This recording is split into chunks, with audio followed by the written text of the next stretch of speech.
আপনার ফ্যাক্টরি একটা মেয়ে ধর্ষণ হয়েছে, এটার জন্য তো আপনিও দায়ী। তাহলে আমি কিভাবে দায়ী থাকি? আপনি তো এত রাতে মেয়েদেরকে কাজের প্রেশার দিয়েছিলেন। আমার তো বলতে হয় আপনি কানে একটু কমই শোনেন। রিমোর বক্তব্য অনুসারে আমি এক রাতের জন্য না, আমি 5 দিনের জন্য অর্ডার দিয়েছিলাম। আমার ম্যানেজার এমন করায় আমি তাকেও আমার কোম্পানি থেকে বের করে দিয়েছি। সে তো আপনার মতো মিথ্যেবাদীর হয়েই সাক্ষী দিতে এসেছে। মিস্টার আলম মায়ার ইশারায় তাকালো ম্যানেজারের দিকে, মুখে আস্তে করে চ উচ্চারণ করলো মিস্টার আলম। হাটে হাড়ি ভেঙে দিয়েছে যে মায়া। মায়া বিচারকের দিকে ফিরে বলে, ইওর অনার, আমি সত্যের হয়ে কথা বলি এবং নিঃশেষ নিঃশ্বাস অবধি সত্যের পক্ষেই থাকব। সেই সাথে অন্যায়ের বিরুদ্ধে আমি যে কোনো পদক্ষেপ নিতে প্রস্তুত। আজকেও আমি অন্যায়কারীর হয়ে বিচার চাইতে আপনার দুয়ারে এসেছি। আশা করি এখানে সত্যতার পরিচয় দেয়া হবে। টাকার কাছে সত্যকে হারতে হবে না। ওইসব সিনেমার কথা ম্যাডাম, এখানে প্রমাণ প্রয়োজন হয়। প্রমাণ ছাড়া মাঠে নামে না কেউ, মিস্টার আলম। মাহমুদ সর্দারের কথাতে মিস্টার আলম ঘুরে তাকালো। মাহমুদ সর্দার উঠে দাঁড়িয়ে বলতে শুরু করেন, এই কাঠগড়ায় আমার পুত্রবধূ মেহেরুন জাহান মায়া যে হাজির, সে এসব কথা সাহস ও প্রমাণের ভিত্তিতে বলতে পেরেছে ইউনোনার। রিমোকে এতক্ষণ হেনস্থা করার কারণেই আমার পুত্রবধূ চটে যায়। আদালতে কি চটলে কি চলে মিস্টার মাহমুদ সর্দার? পৃথিবীতে অনেক মানুষ আছে, তাদের মধ্যে কেউ আছে ঠান্ডা মাথায় পিছনে লাগার, কেউ আছে অন্যায়কে ঠান্ডা মস্তিষ্কে মাটি চাপা দেওয়ার, আবার অনেকে আছে অন্যায়টিকে সহ্য না করে অন্যায়ের বিরুদ্ধে রুখে দাঁড়ায়। আমার পুত্রবধূ ঠিক তেমন, কোনো প্রকার অন্যায়কে যে সমর্থন করতে পারে না। অসত্যের সুযোগ নেওয়া লোকদের দিকে তার ঘৃণিত নজর খুব তিক্তকর। এই যেমন এক আপনার প্রতি দেখানো হচ্ছে। মিস্টার আলম শুকনো ঢোক গিলে নিজের কলার ঠিক করে উপরের কালো পোশাকটা ঠিক করে নেয়। মাহমুদ সর্দারের ইশারা পেয়ে মায়া বলে, আমার বক্তব্য এতটুকুই ছিল। মায়াকে থামিয়ে দিলেন মাহমুদ সর্দার। আসলে তিনি চান এই মিস্টার আলম টাকার কাছে বিক্রি হয়ে কতটা নিচে নেমেছে তা প্রমাণ করতে। মায়া চলে যেতেই মিস্টার আলম বলেন, আপনি কি আপনার বৌমাকে অনাথ হিসাবে দাবি করছেন? কোনো সন্দেহ আছে আপনার? ইউনোনার, আমি এই বিষয়ে কথা বলতে আমার বিপরীত পক্ষের বন্ধু মিস্টার শাহমিজ রাজ সর্দারকে ডাকতে চাই। রাজকে ডাকার কারণে একটু অবাক হলো মাহমুদ সর্দার। মায়ের বিষয়ে কথা উঠিয়ে রাজকে কেন ডাকছে? তাহলে কি এবার মায়ের কলঙ্ক নিয়েও কথা উঠবে? মনে মনে মাহমুদ সর্দার বলেন, এতক্ষণ বৌমার খুনের বিষয়টা ধামাচাপা রাখলেও এখন মনে হয় না আর পারবো, কারণ বৌমা তো খেপে গেলে ওই উকিলকে আমাদের সামনেই খুন করে দেবে। শেষ, সব শেষ। রাজ এসে দাঁড়ালো কাঠগড়ায়। নিয়ম অনুযায়ী সেও শপথ করে নেয়। রাজকে প্রশ্ন করে, আপনার ওয়াইফ মেহেরুন জাহান মায়া, আপনি তো উনির ব্যাকগ্রাউন্ড সম্পর্কে খুবই ভালো করেই জানেন, তাই না? Of course, she is a established woman. উডায়ুট ইনি guardian? No, she has a brother. কিন্তু তথ্য অনুসারে আসল ভাই না, আপনারই কাজিন হয় সে। আপনার ভাই কিভাবে আপনার বইয়ের ভাই হয়? তাও আবার ভাই জিকেল না। আপনি তো দেখছি নিজের বউ রেখে আমার বউকে নিয়ে তদারকি শুরু করেছেন। ভরা আদালতে হাসির শব্দ। বিচারক গাবেল দিয়ে 3টি শব্দ করে বলেন, অর্ডার অর্ডার অর্ডার। সবাই থেমে যেতে মিস্টার আলম বলেন, এখানে কেস অনুসারে আমার বউ নেই যে, তাই আপাতত আপনার বউকে নিয়ে পড়ে থাকতে হবে। আমার বউকে নিয়ে আমি কারো কাছে কৈফিয়ত দেই না। কেস অনুসারে দিতে হবে। আমার বউকে নিয়ে সোজা আমি একটা বাক্যই বলতে জানি, সে কোনো অবৈধ কাজ কারবার গ্রহণ করে না, এমনকি এই ধরনের ব্যক্তিকে সহ্য করতে পারে না। এতটা দৃঢ় বিশ্বাস আপনার বউকে নিয়ে? বিশ্বাস আছে বলে বউ বানিয়েছে তাকে, অবিশ্বাসের হলে তো আমার বউয়ের স্থানে আমার মায়াবতী থাকতো না। আপনার কি আপনার বউ আর বাইকে নিয়ে সন্দেহ হয়নি কখনো? মায়ের হাত মুঠো করে রাখে, সাথে বীর রক্তিম চোখ করে। রাজ নিজেও রেগে সামনে তাকায়। কিছুক্ষণ মিস্টার আলমকে দেখে নিয়ে বলে, যদিও আমার বউ এমন কিছু করে থাকে, আপনি কি করবেন? আপনার বাবার দৃঢ়তা ভাঙতে পারবো, আর সেখান থেকে এটাও প্রমাণ করতে পারবো আপনার বাবা তার বৌমার পিতৃকে সঠিক বক্তব্য রাখেননি। আমার বাবা মানুষ চিনতে ভুল করেন না। বিচারকের সুবিধাতে তবুও আমি জানিয়ে দিই, আমার ওয়াইফ মিসেস মেহেরুন জাহান মায়া যখন ছোট ছিলেন তখন সে তার বাবা মা হারায়। আমরা তাকে ও তার বোনকে অনাথ হিসেবে পাই। সে থাকে আমার মামাতো ভাই আরাম খান বীরের বাংলোতে, কিন্তু আমি আর বীর দেশে ছিলাম না। আমরা স্টাডির জন্য লন্ডনে থাকতাম। এখানে বীরের বোনের অধিকার পেয়ে চলেছে আমার ওয়াইফ, কিন্তু অ্যাজ এ গার্জিয়ান। এরপর আমরা দেশে আসি, আমি তাকে ভালোবাসতে শুরু করি। বীর এই সম্পর্কে মেনে নেয়, আমাদের মাঝে একটা সম্পর্ক গড়ে ওঠে। তারপর বিয়েটা করি আমরা, যেখানে আমরা দুই ভাই একসাথে লন্ডনে থেকেছি। আর দেশে আসার 3 দিন আগে আমার ওয়াইফ ঢাকা আসে, আর ভাই বীর থাকে চট্টগ্রামে। সেখানে সন্দেহ করার স্থান কোথায় বলেন তো? এতটা শিউর দিতে পাচ্ছেন কিভাবে যে তাদের মধ্যে কোনো অবৈধ সম্পর্ক গড়ে ওঠেনি? রাজ কাঠগড়ায় উপর এক কিল দিয়ে বলে, she is my wife and you have no right to accuse her without in allegation. রেগে যাচ্ছেন কেন মন্ত্রী মশাই? আপনার ওয়াইফ আর 4-5টা পরিবারের মতো বেড়ে ওঠেনি। তার উপরে এত বড় একটা ফ্যাক্টরি তার, এমনকি কোম্পানি করেছে 2 স্থানে। এত কিছুর পিছনে কার সফলতা? রাজ চাইলেও বলতে পারবে না এগুলো শাহানা পারভিনের ফ্যাক্টরির অংশ, কারণ এগুলো পাবলিক হলে ওদের আরেক শত্রু অ্যালার্ট হবে। এখানে মিডিয়া বাইরে অপেক্ষায় আছে, একটা বার্তা যদি এদিক ওদিক হয় সমস্যা তখনই তৈরি হবে। তাই অনেক কিছু সাজিয়ে বলে রাজ, আমি আমার ওয়াইফকে এত দূর আসতে অনেক স্ট্রাগল করতে দেখেছি। সে নিজের জগতে এত দূর এগিয়েছে। তার সাথে তার ভাইও ছিল, রাইট? আমার মস্তিষ্কে চলা কিটির মতো ছিল না। আপনি আমাকে অপমান করছেন। আর আপনি আমার ওয়াইফকে যে অধিকার আমি স্বামী হিসেবে আপনাকে একদমই দেইনি। সত্য মিথ্যা যাচাই করতে হলে এগুলো করতেই হয়। আপনার সততা যদি বিচার করতে হয় তাহলে আপনাকে আপনার বউ নিয়ে প্রশ্ন করা হোক। এটা কেমন ধরনের আচরণ? আমার বউকে নিয়ে আমি বুঝে নিতে পারবো, আপনি কেউ না তাকে নিয়ে বোঝার বা দেখার। আমার বউ কি হলো না হলো তার ব্যাপারে আমি কারো থেকে জ্ঞান নিতে প্রস্তুত নই। শুধু বলবো স্বামী হিসাবে আমি তার উপর আস্থা রাখছি। মাহমুদ সর্দার এবার বিচারকের দিকে চোখ রেখে বলেন, ইওর অনার, বিচার সভায় মিস্টার আলম এবার আমাদের পরিবারকে গভীরভাবে আঘাত করতে চাইছেন। তাই আমার মতে এখন আমাদের আর কোনো বক্তব্য না রেখে যথাযথ প্রমাণ সরাসরি পেশ করা। বিচারকের কথা অনুযায়ী মাহমুদ সর্দার কিছু টেস্ট রিপোর্ট ও ছবি দিল। তারপর বলেন, এখানে রিমোর কিছু টেস্ট আছে যেগুলোতে স্পষ্ট তাকে নির্মমভাবে ধর্ষণ করা হয়েছে। এছাড়াও এই ছবিটিতে একটা আছে, রিমুর যখন সদর হাসপাতালে রাখা হয় তখন কিছু লোক রিমুকে খুন করতে চায়। এই লোকগুলোর বায়োডাটা দেওয়া আছে। এরা মন্ত্রী শামীমের রাজের, মানে আমার ছেলের বিরোধী দলের লোক। এটাই তার প্রমাণ এখানে। আপনার ছেলের সাথেও কি এটা জড়িত? জি ওর অনার, আমার ছেলেকে রিমুর বাবা সাহায্য করেছিল বিরোধী দল আরশাদের হয়ে কিছু প্রমাণ দেওয়ার জন্য। তাই তো রিমুর বাবাকে শাস্তিরূপ এই দিনটা দেখতে হচ্ছে। আজ আমার বিপরীত পক্ষের বন্ধু সেই দিনের এক অন্যতম চরিত্র পালন করলেন। এছাড়া আরো কিছু প্রমাণ আমি নিজেও দিতে পারি। জি, হাজির করুন প্রমাণ। রিমুর ধর্ষণকারী একজনকে পাওয়া যায় আর বাকি 2জন মারা যায়। এখানে একটু সন্দেহ আছে তাদেরকে মারলো কে, কিন্তু তারা কি প্রমাণ আছে? নেই ইওর অনার। যে একজন রিমুকে ধর্ষণ করেছে তার পরিবার ও আশেপাশের লোকের থেকে আমরা আরো কিছু সংগ্রহ করেছি। বাবা মা হিসেবে ধর্ষণকারীর পরিবার নীরব থাকলেও প্রতিবেশী মুখ ঠিকই খুলেছে। আমি তাদেরকে হাজির করে কিছু প্রশ্ন করার অনুমতি চাই। অনুমতি দেওয়া হলো। এক এক করে কয়েকজনকে আনা হলো। সবার কথা অনুসারে প্রমাণ হয় রিমুকে এরাই ধর্ষণ করেছে।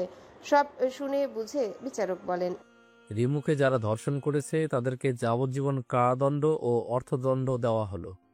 যেহেতু 2জন ব্যক্তিকে মৃত অবস্থায় পাওয়া গেছে, তাদের খুনের তদন্ত চলবে। এরপর তাদের হয়েও রায় দেওয়া হবে। আপাতত একজনকে কারাদণ্ডে দণ্ডিত করা হবে। রাজ মনে মনে বলে, তদন্ত চলতে চলতে খাতাটা বন্ধ হয়ে যাবে, তবু আসামি খুঁজে পাবে না কেউ। বিচারক মিস্টার আলমকেও মিথ্যার মামলায় সাসপেন্ড করে দেয়। এটা ওপর মহলে পৌঁছানোর আবেদন করেছেন।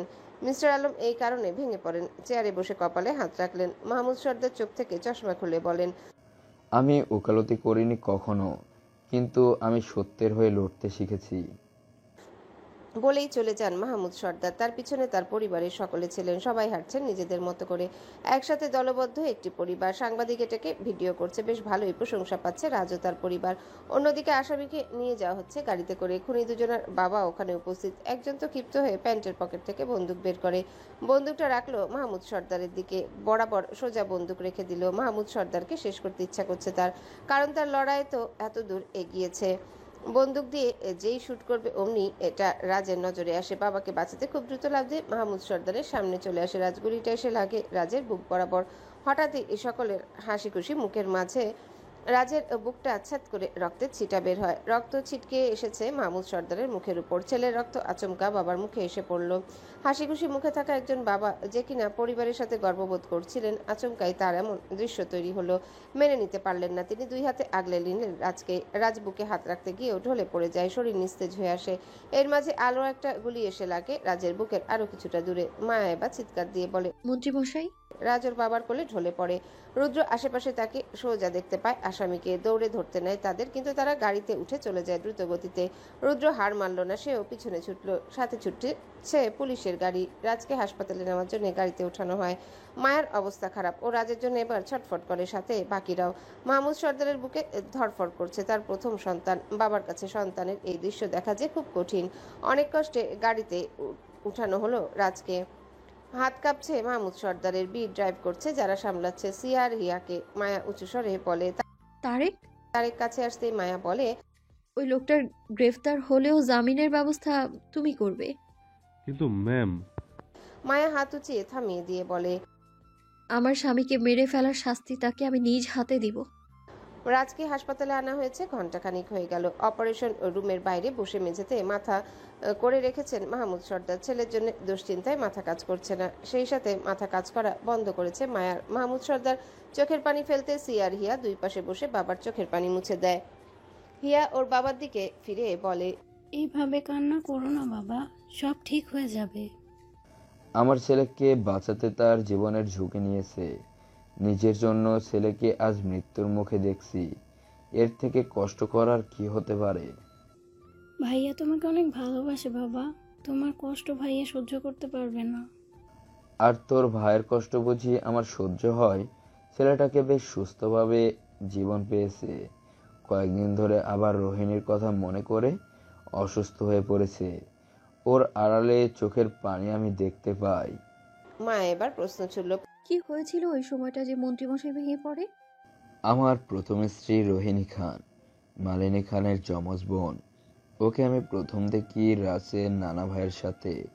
ওই সময় একটা রাজনৈতিক বিষয়ে আমার সাথে সাক্ষাৎ হয় তার। আমি আইনি বিষয়ে পড়াশোনা শেষ করে কিছুদিন রাজনৈতিক বিষয়ে খোঁজ নিতে আগ্রহী দেখাই। এর মাঝেই রোহিণী খানের প্রতি আমি আসক্ত হই। এরপর রাজনীতিতে নাম দিই, বিশেষ করে ওদের নানা ভাইকে পটাই। সফল হয়েছি আমি। আমার আর রোহিণীর বিয়েও হয়। রোহিণী একজন কৃষি বিজ্ঞানী। বাংলাদেশের খাদ্য অবস্থানে যে দুর্গতি, সেটার শুরু হয়েছিল সে সময়। একটা ফর্মুলা নিয়ে কাজ করছিল ওই সময়, কিন্তু ওই ফর্মুলা নিয়ে কাজ করতে গেলেও কোন নজর পড়ল কিছু শয়তানের। রোহিণীর ফর্মুলা নিয়ে তারা বিদেশে বৈজ্ঞানিকদের কাছে কড়া দামে বিক্রি করতে চেয়েছে। আমাদের দেশে এমন একটা ফর্মুলা থাকলে অন্তত আমরা খেয়ে পরে বাঁচতে পারবো, খাদ্যের অভাব থাকবে না, এবং বাজারে প্রত্যেক সবজি মাছ মাংস অধিক মূল্যের হবে না। আজকাল তো মাটি ও সারের অভাবে সবজির দাম ধরাছোঁয়ার বাইরে। এটা যে আমাদের আর ভোগ না করতে হয়, তারই চেয়েছিল রোহিণী।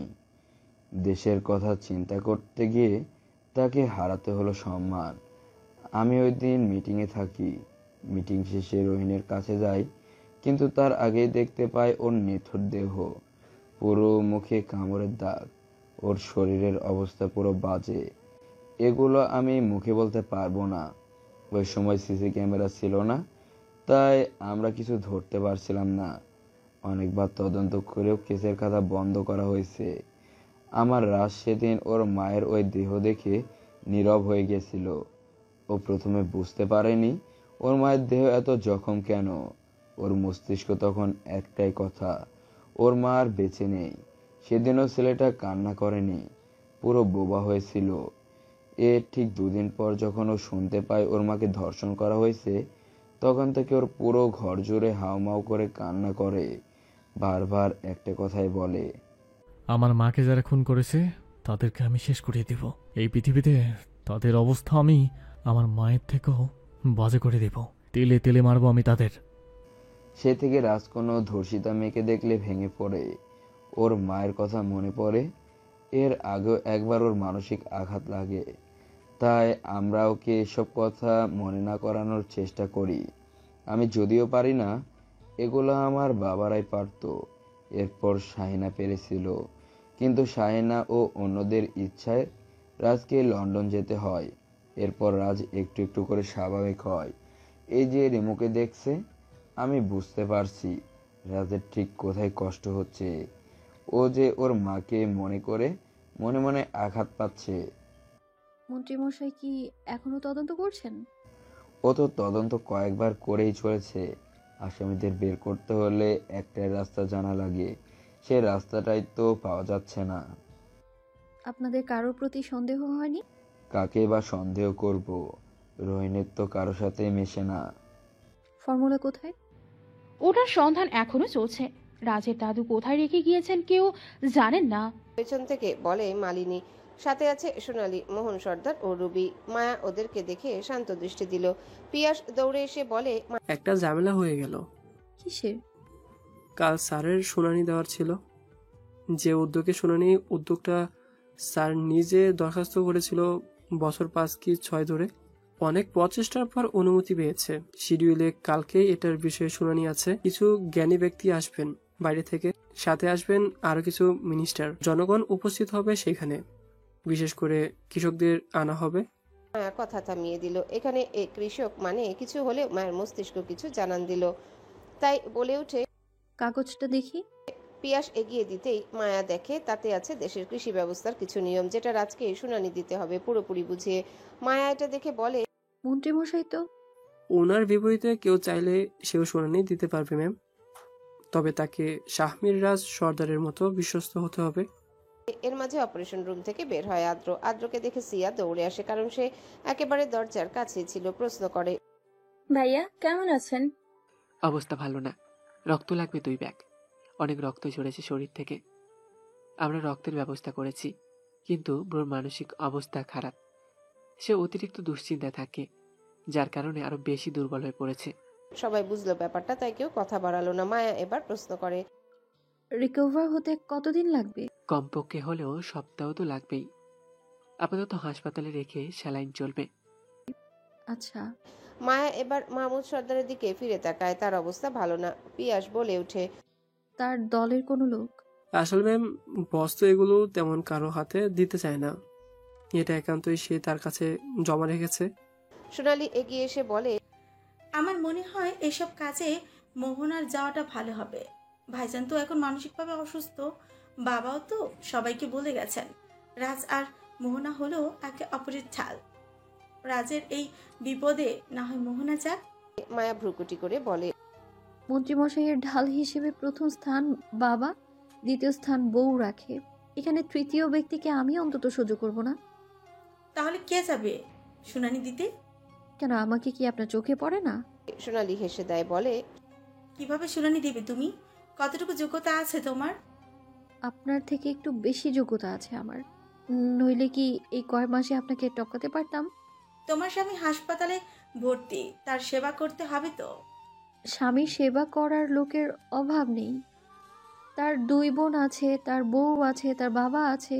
আমি যে সময়টুকু থাকবো না, তার বোনেরা তো দেখতে পারবেই। কি সিয়াহিয়া, পারবে না দেখতে ভাইকে? হ্যাঁ ভাবি, পারবো তো, কেন পারবো না?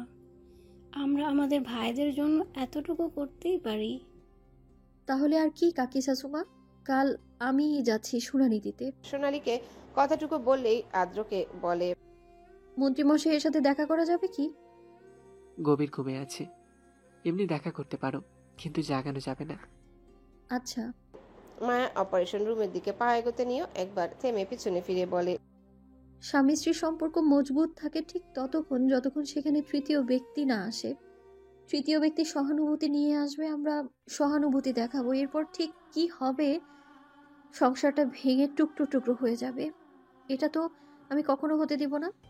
এই মায়া যেমন হিংস্র হতে জানে, ঠিক তেমনি সংসার বাঁচাতেও জানে। Mind it. মায়ের হিংস্র চাহনি দেখে চুপ হয়ে গেল সোনালি। মায়া ভিতরে চলে যায়। রাজের ঘুমন্ত মুখ, হাতে ক্যানোলা দেখে মায়া রাজের উস্কো খুস্কো চুলে হাত বুলিয়ে বলে, আমি আপনার পাশে সব সময় থাকবো মন্ত্রী মশাই। আপনার বিপদের সঙ্গী, ভালোবাসার সঙ্গী, আপনার সমস্ত চাওয়া পাওয়ার সঙ্গী হয়ে আমি থাকবো আপনার সাথে। শুধু একা আপনি কেন আমার কষ্ট দূর করবেন? আমিও এই সুযোগ ডিজার্ভ করি।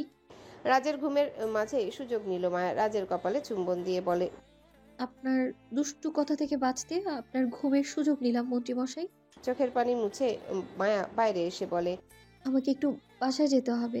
রাতে আমি এখানেই থাকবো, কিছু জিনিস আনতে হবে। মাহমুদ সর্দার বলেন, তারেক, একা সাথে গেলে হবে না, তোমার সাথে গার্ড লাগবে তো। বীর এতক্ষণ চুপচাপ বসেছিল, এবার বলে উঠে, আমি যাচ্ছি বোনের সাথে। মায়া বাধা দিয়ে বলে, দরকার নেই ভাইয়া, আমি গার্ড নিয়ে যাব আর আসবো। তুমি আমাদের হবু ভাবির সাথে থাকো। বলা তো যায় না তাকে কে কখন উড়াল দিয়ে নিয়ে যায়। মায়ার চোখের ইশারা বুঝিয়ে দিল সোনালীকে ইঙ্গিত করে বলছে মায়া। বীর জারার দিকে একদৃষ্টে তাকিয়ে বলে, চিন্তার কিছু নেই, এই মেয়েটা আমার থেকে কোথাও যেতে পারবে না।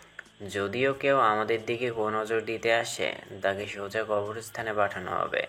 সোনালী ভ্রু কুচকে আছে, মনে মনে বলে, এই মেয়ে বড়ই দুরন্ত। একে হারাতে হলে আমাকে আবার পাওয়ারফুল হতে হবে। তাকে এবার দরকার আমার আবারও পুরনো সম্পর্ক জাগ্রত করতে দেখছে। সোনালী রুবির উদ্দেশ্য করে রুবির কানে কানে বলে, কেমন মেয়ে তুমি? তোমার পুতুল বরকে নিয়ে সবাই দুশ্চিন্তা করছে, আর তুমি কি না কোনো চিন্তাই করছো না? আসলে আমার তো কিছুই মনে নেই। আপনি যেগুলো বলেছেন সেগুলোই মনে করতে পারি না। পুতুল বর মনে করব কিভাবে? তাড়াতাড়ি সবকিছু মনে করো। তোমার দাদা তোমার মায়ের হাতের ফর্মুলা দিয়েছিল, সেটা তো তোমার অধীনেই এখন। কিসের ফর্মুলা? ওটা তোমার স্মরণ শক্তি ফিরলেই মনে পড়বে। স্মরণশক্তি আমার ঠিকই আছে, কিন্তু আসল মানুষটাই আমি না, তাই তো কিছুই বুঝতে পারছি না। মনে মনে রুবি বলে, আপনি না হয় বলে দিন। পরে বলবো এক সময়, এখন না জানলেও চলবে। রুবি রেগে গিয়ে মনে মনে বলে, বলবি তো বল, না বলবি তো না বল, এমন নাটক করার কি আছে? মায়া গাড়িতে উঠতে নেয়। পিয়াস আর তারেক থাকে মায়ার সাথে। এর মধ্যে পিয়াসের কাছে কল আসে। মোয়ের নাম্বার থেকে কল এসেছে। পিয়াস ধরতে ওপাশ থেকে কাজের মহিলা বলে, ভাইজান, আমি আপায় অসুস্থ হয়ে অজ্ঞান হয়েছিল, আমি ডাক্তার ডাকছি, আপনি তাড়াতাড়ি আসেন। পিয়াস বলে উঠে, আমি আসছি, তুমি রাখো। মায়া সন্দেহ করে বলে, কি হয়েছে? মৌ অসুস্থ হয়েছে ম্যাম, আমাকে যেতে হবে বাসায়। আমি দুঃখিত ম্যাম, আপনার সাথে যেতে না পারায়। বোন অসুস্থ? আমাকে আগে নিয়ে চলো ওখানে, এরপর বাসায় যাব। কিন্তু ম্যাম দেরি হয়ে যাবে তো। আমার বোন অসুস্থ পিয়াস। আমার স্বামীকে যেমন দেখে রাখছি, বোনকেও আগলে রাখবো আমি। দুজনই মূল্যবান ব্যক্তি আমার জীবনের। পিয়াস অপেক্ষা না করে গাড়িতে উঠে। গাড়ি চালক তারেক। মায়া পিছনে সিটে বসে আছে। বাসায় পৌঁছাতেই তিনজন দেখে এখন মহিলা ডাক্তার এসেছে। উনি মৌয়ের সামনে বসে আছেন। মৌ বিছানায় শুয়ে আছে। মায়া এগিয়ে এসে বলে, কি হয়েছে বোনের? ডাক্তার মৃদু হেসে বলেন, লক্ষণ তো বলছে আপনার বোন আপনাকে খালামুনি ডাক শোনাতে চলেছে। মৌ লজ্জা পেয়ে অন্যদিকে ফিরল। মায়া খুশি হলো। সাথে সাথে ডাক্তার জানালো, কাল হাসপাতাল থেকে টেস্ট করাবেন। এছাড়া আমিও একটা কিট সাজেস্ট করছি, ওটা কালকে খালি পেটে দেখলেই হবে। পিয়া শতভম্ব চাহনি দিয়ে চেয়ে আছে। বিয়ে করেছে মাস দুয়ের মতো, এত তাড়াতাড়ি বাবা ডাক শুনতে চলেছে। কেমন যেন সব অতি দ্রুত তার মাথার উপর দিয়ে যাওয়ার আগে দিয়ে যাচ্ছে। রাজ শুনলে আরেক বিপদ। আঙ্কেল হওয়ার খুশি, সাথে দু চারটা লাগামহীন ভাগ্য তো রাজ দিবেই। আগে ভাগে ভেবে নিয়ে পিয়াস বলে, এই ব্যাপারে বসকে কিছু বলবেন না ম্যাম। ভ্রুকুটি করে মায়া বলে, কেন? উনি জানতে পারলে পরে আমি আর তাকে মুখ দেখাতে পারবো না। তার লাগামহীন কথাতে আমি শেষ হয়ে যাব। উচ্চস্বরে হেসে দিল মায়া। মৌ তারেক বুঝতে পেরেছে পিয়াস মূলত ভয় পেয়েছে। বেচারা রাজ অসুস্থ থেকেও সবাইকে লাগামহীন কথাবার্তার জন্য আতঙ্কে রাখে। বাসায় এসে মায়া রাজের আলমারি খুলে কাগজপত্র দেখছে। দরজার কাছে তারেক পাহারা দিচ্ছে। কাগজপত্র সব দেখে বলে, তার মানে ফর্মুলা ডকুমেন্ট সব মন্ত্রীমশাই কালেক্ট করেছে। এবার শুধু ফর্মুলা উদ্ধার করা বাকি। কিন্তু ওটা তো মায়ের কাছে ছিল। মা আমাকে কি যেন একটা ক্লু দিয়েছিল, তাই তো মনে পড়ছে না। উফ, আমাকে দ্রুত মনে করতে হবে আর ফর্মুলা উদ্ধার করে ওই সোনালীর জীবনকে আমি শেষ করে দেব।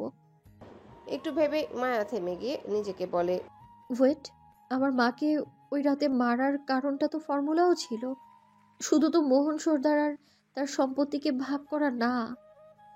মা তো আমাকে ওই রাতে বলেছিল ওই ফর্মুলা কারো আমানত, এটাকে রক্ষা করতে হবে। তার মানে কি এই সব কিছু সোনালি করিয়েছে? আমার প্রথম শাশুড়িকে ওই সোনালি খুন করেছে, তাও আবার ধর্ষণ করিয়ে।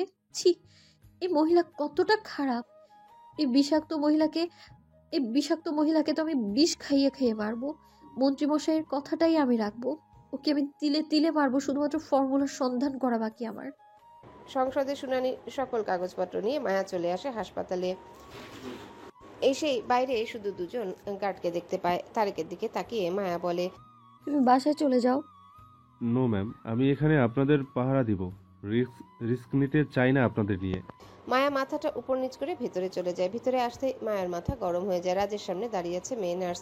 রাজের গা উদম হয়ে আছে, ব্যান্ডেজ করা বুকটা ফাঁকা রাখা প্রয়োজন, ওখানে জখম হয়ে আছে, কিছু মেডিসিন দেওয়া প্রয়োজন। তাই নার্সের আসা, কিন্তু নার্সের সেবা দ্বারা ভিন্ন কিছু প্রকাশ পায়। রাজের সেবার সাথে যেন সিডিউস করার এক কৌশল। নার্সের হাতের ভঙ্গিতে লাল লিপস্টিক দেওয়া, ঠোঁটে হাসি ফুটিয়ে রাজের উপর ঝুঁকে পড়লো মাত্র। রাজ একটা নাইফ নিল হাতে, সেও হয়তো কিছু একটা করতে নিয়েছিল। মায়া এটা দেখেই খুশি হয়। তার স্বামী এমন মেয়েদেরকে গায়ে ঘেঁষতে দেয় না, তাই দরজার কাছে দাঁড়িয়ে দেখছে। কিন্তু মায়াকে হতাশ করে রাজ নাইফ নেওয়ার পর পাশের টেবিলের উপর একটা প্যাকেটে আনা ফলগুলোর মাঝে থেকে আপেল নিল, তারপর নাইফ দিয়ে আপেল কাটছে। মায়া এবার রাগে গজগজ করে উঠল।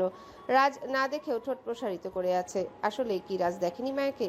এমন কি সম্ভব? রাজের সোজাই তো দরজাটা, সেখানে তার বউ এসে দাঁড়াবে আর সে দেখবেন? এটা হয় নাকি? রাজ মায়াকে দেখে নাইফটা কাজে লাগালো না। দেখতে চাই বউ তার মায়াবতী রূপ ধারণ ছেড়ে কি রূপ ধারণ করে। নার্স রাজের বুকের উপর ক্ষততে হাত বাড়িয়ে দিল। একটু ব্যথায় রাজ বলে, আউচ। খুব লেগেছে স্যার, আমি আস্তে করে মেডিসিন দিয়ে দিচ্ছি, দেখবেন ব্যথা লাগবে না। আহা কি দয়ালু নার্স! পুরুষ মানুষকে সিডিউস করতে এরাই তো এক্সপার্ট। রাজ মায়ের দিকে চোখ টিপ দিয়ে নার্সের উদ্দেশ্যে বলে, এখনো কোনো ব্যথা লাগেনি, তবে লাগবে। মানে? বোম রেডি হয়ে গেছে, এখন শুধু ফাটার অপেক্ষা। বুঝতে পারলাম না স্যার। আমার বউটা আস্ত একটা কয়লা, যে ফাটলে জীবন হয়ে যাবে কয়লা। নার্স মৃদু হাসলো। রাজ আবারও বলল, বাঘিনী দেখেছো কখনো? চিড়িয়াখানায় ছোটবেলায় যেতাম, তখন একটু বাঘ দেখা হতো, কিন্তু বাঘিনী ছিল কি না মনে পড়ছে না। চিড়িয়াখানায় বাদে মানুষ রূপে একটা বাঘিনী আছে, যার কবলে পড়লে আর জীবন বাঁচানো সম্ভব না। কে সে? My one and only wife. Look at her, she is now in a killing mode. Nurse পিছনে ঘুরে তাকালো। মায়াকে দেখেও স্বাভাবিক আছে। মায়াকে তো আর চেনে না, তবে রাজের কথা শুনে একটু ভ্রু কুচকে আসে। মায়া মৃদু হেসে এগিয়ে আসে। রাজ মায়ার এই মৃদু হাসির সাথে এগিয়ে আসা দেখে ঘাড় কাত করে বলে, মেরা বিবি হাসি তো সামনে বলো ফাঁসি। আপ क्या करेगी नाज बहन जी? মায়া এগিয়ে এসে এক পলক রাজের দিকে চোখ ঘুরিয়ে আবারও নার্সের দিকে ফিরে বলে, রোগীর সেবা করতে এসে সিডিউস করতে আসাটা একটা আর্ট হয়ে গেছে, তাই না? Sorry ma'am. ছেলেদের জন্য কি মেয়ে নার্স আছে শুধু? ছেলে নার্সরা নেই? আছে ম্যাম, অন্যান্য কাজে ব্যস্ত। এখন শিডিউল অনুযায়ী আমি এখানে আছি। আপনি অন্য রোগী দেখুন, আমার স্বামী ব্যতীত। তাহলে স্যারের ইনজিউর্ড? ছেলে নার্স পাঠাবেন। Okay ma'am. নার্স চলে যেতে নেয়। রাজের দৃষ্টি শুধু মায়ার দিকে। মায়া ফলের পাশে কিছু নতুন গ্লাভস দেখে, যেটা কেউ ব্যবহার করেনি। ওখান থেকে একজোড়া গ্লাভস নিয়ে হাতে ঢুকিয়ে গলা উঁচিয়ে বলে, ওয়েট। নার্স থেমে পেছনে ঘুরে বলে, আমাকে বলছেন ম্যাম? ইয়াপ। জি ম্যাম, বলুন। মায়া পার্স থেকে টাকা নিল। নার্সের সামনে এসে নার্সের বাম হাত ধরে টাকাগুলো দিয়ে বলে, এখানে কিছু টাকা আছে, টাকাটা দিয়ে নিজের ট্রিটমেন্ট করাবেন। ভ্রুকুটি করে নার্স বলে ওঠে, আমার ট্রিটমেন্ট মানে? আমার তো কিছু হয়নি ম্যাম। এবার হবে। বলেই মায়া নার্সের হাত মুচকে পিছনে ঘুরিয়ে শক্ত করে এক টানা দিল। মেয়েটি এবার ব্যথায় কুকড়ে উঠে। রাজ ব্যঙ্গাত্মক করে মুখটা আউচ করে উঠে। নার্স চিৎকার দিয়ে বলে, খুব লাগছে ম্যাম। অন্যের স্বামীর দিকে নজর দেওয়ার আগে ভাবা উচিত যে কারো সংসারের মধ্যে নিজেকে বেশ্যা হিসেবে অংশগ্রহণ করতে যাচ্ছি কিনা। নিজের ঘরের বউ যেমনই হোক না কেন, সে কিন্তু বৈধ। বাইরের মেয়েরা কিন্তু রাস্তা অব্দি সীমাবদ্ধ, আর রাস্তার মেয়েকে রাস্তাটা আমি খুব ভালোভাবেই বুঝিয়ে দিই। মায়া আরো জোরে মুচড়ে ধরেছে মেয়েটির হাত। মেয়েটার চোখ বেয়ে পানি পড়ছে। ভাবতে অবাক লাগে, নতুন কেউ এমন দৃশ্য দেখলে মেয়েটার প্রতি দয়া দেখাবে, কিন্তু এই মেয়ে যে একটু আগে কাউকে নিজের দিকে আকর্ষিত করতে চাইছিল এটা একবারও বুঝতে চাইবে না, বা জানার আগ্রহ হয়তো দেখাবে না। সমাজের লোকজন এমনই হয়, ওপরের অংশ দেখে গভীরের গল্পটা জানতে চায় না। মায়া কাউকে জানানোর দায় রাখে না, আর মায়ার স্বামী সেও মায়াকে দায়ভার বইতে বলেও না। নার্স মেয়েটিকে মেঝেতে ছুঁড়ে মারে। মায়া বলে, শুধুমাত্র আমার স্বামী না, প্রত্যেক মেয়ের জীবনে আসা পুরুষদের দিকে নষ্টামি নজর দিতে দেখা নারীদের আমি ঘৃণা করি। 2-4 টাকার জন্য যারা একটা মেয়ের সংসার ভাঙতে পারে, আর যাই হোক তারা কখনো পতিতার বাইরে কেউ নয়। মেয়েটা ভয়েতে কুকড়ে গেল। মায়া জোরে চিল্লিয়ে বলে, নাও গেট লস্ট। এবার মায়া ঘুরে তাকালো রাজের দিকে, এক ভ্রু উঁচু করে বলে, তো মন্ত্রী মশাই খুব মজা নিচ্ছিলেন মেয়ে নার্সের সার্ভিস, হ্যাঁ? রাজ ঠোঁট কামড়ে হাসে। নার্স মেয়েটি কোনো রকম উঠে দাঁড়িয়ে ক্ষোভ নিয়ে তাকালো মায়ার দিকে। নিচে পড়ে থাকা স্পঞ্জ দেখে হাতে উঠিয়ে নেয়। রাজের ক্ষতস্থান পরিষ্কার করার জন্য কিছু যন্ত্র আনা হয়, সেখানে স্পঞ্জ প্রয়োজন হয়। ওই স্পঞ্জ নিয়ে মায়ের পেছন থেকে আঘাত করতে নেয় মেয়ে নার্স। মায়া রাজের দিকে ফিরেছিল, তাই সে দেখতে পায় না। যেই মায়াকে স্পঞ্জ দিয়ে আঘাত করতে নিবে, রাজ ওর হাতে থাকা নাইফ দিয়ে মেয়েটার হাত বরাবর আঘাত করে। মেয়েটার হাত থেকে আবারও পড়ে যায় স্পঞ্জ। কুকড়ে বলে ওঠে, আমার বাগিনীকে একা দেখলে হবে, তার সাথে থাকা বাক্যেও তো দেখা লাগবে। মায়া তিরস্কার করে হেসে গলা উঁচিয়ে ডাকে, তারেক। তারেক আসতে মায়া বলে, ওকে নিয়ে যাও। তারেক নার্সকে নিয়ে যায়। রাজ বলে উঠে, ওর চাকরি থেকে ওকে বের করে দাও। কিন্তু স্যার, আমার একমাত্র বউটাকে আঘাত করতে চেয়েছে, ওকে তো ভুগতেই হবে। মেয়েটা অলরেডি আহত। তোমার খুব কষ্ট হচ্ছে ওর জন্য? বিয়ে করে নিতে পারো, সুন্দরী আছে, কিন্তু দুশ্চরিত্র, বলা যায় না। তোমার চোখের আড়ালে কখনো অন্য স্বামীকে দুষ্ট ইঙ্গিত দেয়। না স্যার, নিয়ে যাচ্ছে এমন মেয়েকে। মায়া রাজের দিকে ফিরে একটু ঝুঁকে রাজের মুখের উপর চোখ ঘুরালো। রাজ ওর ঠোঁট পাউট করে মায়াকে চুমু দিতে এগিয়ে আসতে নিলে মায়া রাজের বুকের জখমের স্থানে আঙ্গুল দিয়ে শক্ত করে চেপে রাখে। রাজ ব্যথায় কুকিয়ে উঠে বলে, মারবে নাকি? আপনি হ্যাংলার মতো চেয়েছিলেন কেন ওই মেয়েটার দিকে, হ্যাঁ? নার্সের সেবা তো নিতে। দাঁত বের করে হাসি দিয়ে বলে রাজ। মায়া দাঁত কটমট করে বলে, এবার আমি দিব আপনাকে সেবা। অলরেডি দিয়েছো সেবা, এবার একটু চুমু দাও। জখমে চুমু পেলে মলম লাগবে না আর। বলেই মায়াকে নিয়ে নিজের আরো কাছে ঝুঁকিয়ে দেয়। ঠিক তখনই কেবিনে ঢুকলো আদ্র, রুদ্র, সিয়া, হিয়া সহ আরো অনেকেই। রুদ্র গলা খাকারি দিয়ে বলে, আমরা আছি ব্রো। রাজ হালকা ঝুঁকে শুধু 4 জনকে দেখে নেয়। বিরক্ত প্রকাশ করে মায়ের দিকে চোখ রেখে বলে, বাচ্চারা চোখ বন্ধ করো, তোমাদের মন্ত্রী মশাই এখন প্রেম করবে। সাথে সাথে আরেকটা কণ্ঠ ভেসে আসে, হতচ্ছাড়া, তোমার বাপকে চোখে পড়ে না? রাজ অবাকের সাথে আবারও সামনে তাকালো। মাহমুদ সর্দার কোথা থেকে এলো? রাজ তো সত্যিই তাকে দেখেনি। মায়া উঠে দাঁড়াতে রাজ কোনো রকমে ঘাড় উঁচু করে বসে বলে, তুমি আসতে গেলে কেন? তোমার বাপ হয়ে করছি আমি পাপ, তাই তো ছেলেকে দেখতে এসে লজ্জায় পড়তে হয়। মাহমুদ সর্দারের সাথে ছেলে নার্স ঢুকে রাজের বুকের ক্ষত পরিষ্কার করে। রাজ ওর বাবার দিকে তাকিয়ে বলে, তোমার বয়স শুধু সংখ্যায় বেড়েছে বাবা, বুদ্ধিতে না। না হলে এটা বুঝতে, ছেলে আর বৌমা যেখানে এক ঘরে সেখানে এমন একটু লজ্জাজনক পরিস্থিতি তো থাকতেই হবে, তাই না? মায়া রাজের দিকে চোখ রেখে বলে, শাট আপ মন্ত্রী মশাই। সেই সাথে মাহমুদ সর্দারও বলেছিলেন। বাবা আর বউ একসাথে ধমক দিচ্ছেন রাজকে। রাজ আহত দৃষ্টি দিয়ে বলে, আমার বাপ আর বউ হলো আমার জীবনের রোমাঞ্চের দেওয়াল। বাপ দেয়াল এটা বুঝলাম, কিন্তু বউ দেয়াল হয় কিভাবে? সেই তো রোমান্সের এক অংশ। বেটা রুদ্র, বউ যদি হয় ঝাঁসে ভরা, তো দেওয়াল না চাইলেও দেওয়াল তৈরি হয়। আদ্র আর চোখে ইশারা করে রুদ্রকে চুপ থাকতে বলে। রুদ্র ডোন্ট কেয়ার ভাব নিয়ে রাজের কাছে এসে বলে, তোমার বউ ক্রিমিনালদের জামিন করিয়েছে। কি বলছিস? বউ আমার শত্রুকে জামিন করে দিয়েছে? তাহলে আর কি, আমার বউ এবার গরিব দুঃখীদের মিলাদ খাওয়াতে সুযোগ করে দিবে। তোমার বউ এক পিস ব্রো, তোমাকে জাস্ট আহত করেছে, তাই তোমার বউ তাদেরকে পরপারে পাঠিয়ে দিবে। এমন বউ পেতে পরিশ্রম করতে হয় রে ভাই। আমার এমন বউ তো চাই না, আমার চাই আমার বোনের মতো চশমা পরা ইনোসেন্ট বই পড়ুয়া। রুদ্র দাঁত বের করে হেসে দিয়ে বলে, এক্স্যাক্টলি। বউ বানানোর আগে মন জয় করতে শেখো। আমার বোন তোমার এই ফুটফুটে চরিত্র কোনোদিন মেনে নেবে না, ওকে? তুমি না হয় আমাদের 4 হাত এক করে দাও। হ্যাঁ, তারপরও বোনের চোখে ভাই বিলেন হোক। আগে নিজেকে আমার বোনের চোখে শুদ্ধ পুরুষ বানিয়ে দেখাও। বোন আমার এমনিতে তোমার দিকে চুম্বকের মতো এগিয়ে যাবে। তোমার এই সিক্রেট মিশনে আমি কিভাবে নিজেকে শুদ্ধ বানাবো? তাহলে মিশন শেষ করা অবধি অপেক্ষা করো। রুদ্র আরো ফিসফিস করতে নিবে, মাহমুদ সর্দার এসে রুদ্রের কলার ধরে দাঁড় করিয়ে সরিয়ে দিল। নিজে সেখানে বসে বলে, বড়টা তো হয়েছে এক লাগাম ছাড়া, ছোটটাও হওয়ার অপেক্ষায়। ওর আর অপেক্ষা করতে হবে না। নাই, এটাও অমন হয়েছে। আহান সর্দার ভিতরে ঢুকতে ঢুকতে ছোট ছেলের বদনাম শুরু করলেন। রুদ্র চ শব্দ করে বলে, প্রেমে যদি হাজির হয় বাপ, তখন সবকিছুই দেখতে লাগিবে পাপ। হিয়া চশমা হাত দিয়ে ঠিক করে ভ্রুকুটি করে বলে, নষ্ট পুরুষ সবসময় নষ্ট কথা বলে। পিয়াস আর মৌ এসেছিল ডাক্তার দেখাতে। ওরাও ভেতরে এসে সবার সাথে সাক্ষাৎ করে। মায়া মৌয়ের কাছে এগিয়ে এসে বলে, রিপোর্ট দিয়েছে? হ্যাঁ, কালকে। আর স্টিক টেস্ট করতে হবে না? কি জানালো? পজিটিভ। বলেই মাথা নিচু করে লাজুক হাসে মৌ। রাজভ্রু কুচকে দেখছে ওদের। মায়া খুশিতে আত্মহারা হয়ে বলে, মিষ্টি আনা হোক, আমার বোন আমাকে খালামণি ডাক শোনাবে। রাজ মৌয়ের দিকে তাকিয়ে হা হয়ে তাকালো পিয়াসের দিকে, অবাকের সাথে বলে, বিয়ে হলো না ঠিক গুনে গুনে 2 মাস, এর মধ্যেই তুমি জীবনে ডেকে আনলে আরেক সর্বনাশ। সর্বনাশ? মায়ার কথা শুনে রাজ বলে, মধুসুন্দরমা করবে, স্বামী স্ত্রী কিছু সময় ঘুরবে ফিরবে, কেরিয়ার করবে, সেগুলো তো কিছু দরকার নাকি? যারা মা বাবা হতে চলেছে তাদের আপত্তি নেই, আপনি কেন আপত্তি করছেন? শালির বিয়ে খাইনি এখনো, হজম হলো না, শালির সন্তানের মুখ দেখার সময় হয়ে গেল। আর এদিকে আমি দুলুবাই হয় শালির বিয়ের 1 মাস আগে বিয়ে করেও হতে পারলাম না বাপ। মন্ত্রী মশাই? সবাই মোটামুটি হাসছে। মাহমুদ সর্দার বুঝলেন ছেলে আরো কিছু ভাষণ দিবে, তাই তিনি আহান সর্দারকে বলেন, আমরা 2 ভাই মিলে মিষ্টি আনি চলো। মাহমুদ সর্দার চলে যেতে নিলে মৌ মাথায় কাপড় দিয়ে সালাম করতে নেয়। মাহমুদ সর্দার বাধা দিয়ে বলেন, এগুলো করতে নেই, গুরুজনদের দোয়া নিতে হয়। আমরা এমনিতেই দোয়া দিব, পা ধরে সালাম করতে হবে না।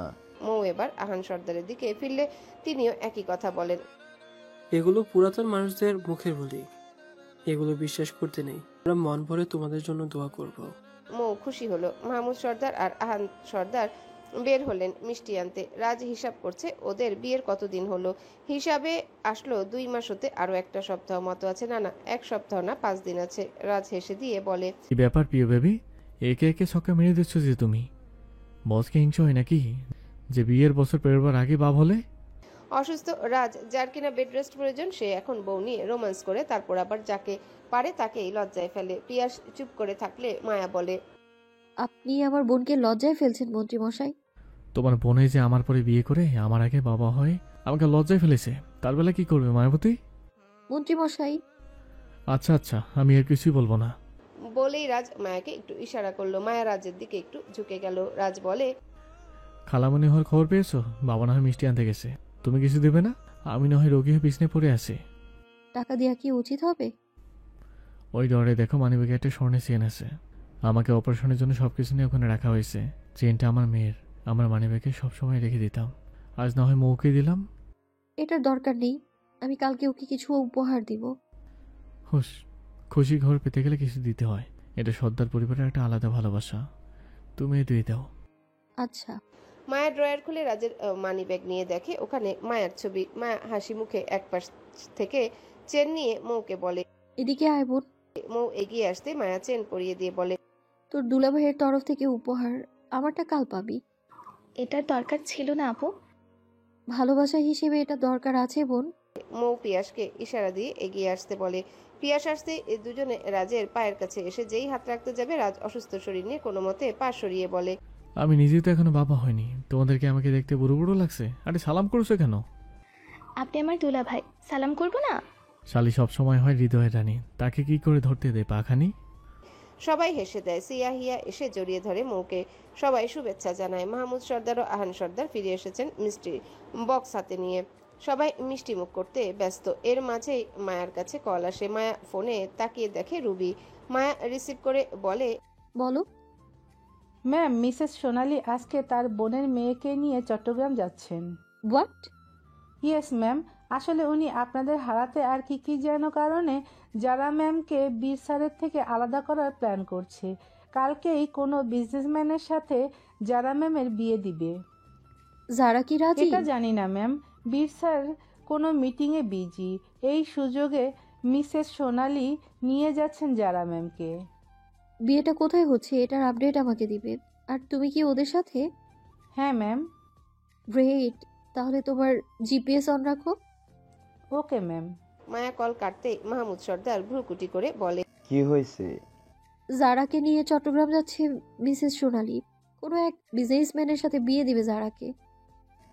বীর কোথায়? ভাই আজকে একটা কাজে ব্যস্ত, কাল সংসদে আমার যেন কোনো ক্ষতি না হয় তারই ব্যবস্থা করছে। সোনালীকে আটকাতে হবে তো। ভাইকে জানিয়ে দিচ্ছি, ও এখনই বের হোক। মৌ ভয়েতে বলে। আর তোমার সংসদ? রুদ্র এগিয়ে এসে বলে। আমি আছি তো। হিয়া সন্দেহ দৃষ্টি দিয়ে বলে, আপনি কি করবেন শুনি? ভাবিজিকে পাহারা দিব।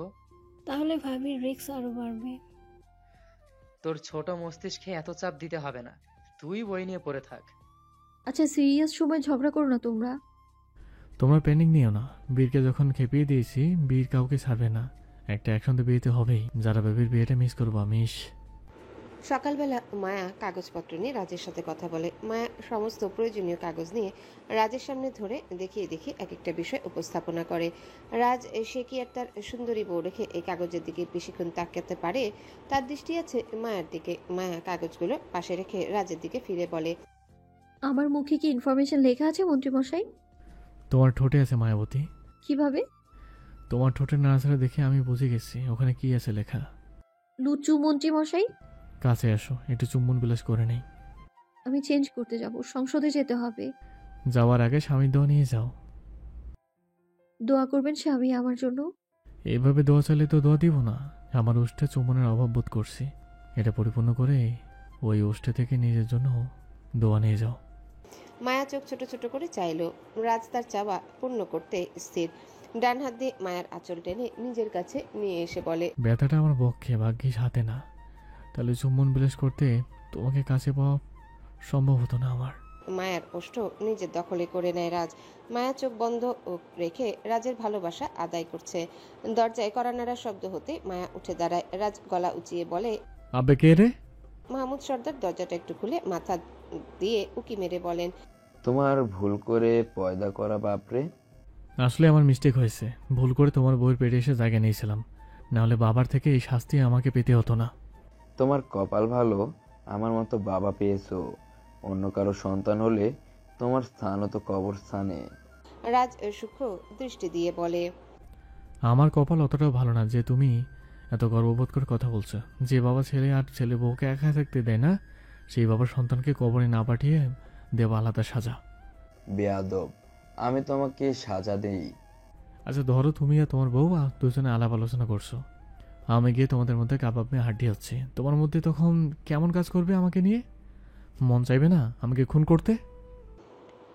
মায়া রাজের কপালে আলতো করে চাপড় মেরে চলে যায় শাড়ি নিয়ে। শাড়ি রাতের বেলাতে এনেছিল, এখন গেল ওয়াশরুমে। মাহমুদ সর্দার পাশে বসে কিছুটা আহত স্বরে বলেন, তার মানে তুমি আমাকে খুন করতে চাও?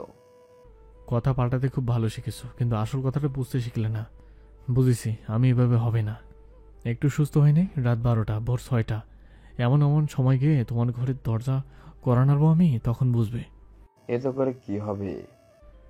আমার দুঃখটা তুমি উপলব্ধি করবে। মায়া শাড়ি পাল্টে এসে মাহমুদ সর্দারের উদ্দেশ্য করে বলে, পাগলের সাথে কথা বাড়াবেন না বাবা। গুলিটা ওনার বুকে লাগলেও গুলির কাজ করছে ব্রেনে। ওর ব্রেন কবে ঠিক ছিল আমি এটাই তো জানি না। মায়া পাশে এসে দাঁড়িয়ে বলে, আপনি এখানেই থাকবেন? নার্স আসলেও তো তুমি আমার ছেলেকে নার্সের হসপিটালে ভর্তি করে যাও মা।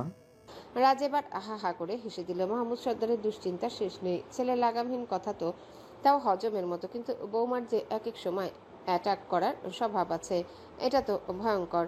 লোকটা এই বয়সে এসেও বৌমার হিংস্র রূপ দেখে আতঙ্কে থাকে। মায়া হাত ঘড়ি পড়ে বলে, তাহলে থাকুন এখানে আর ছেলের পাগলামো সহ্য করুন।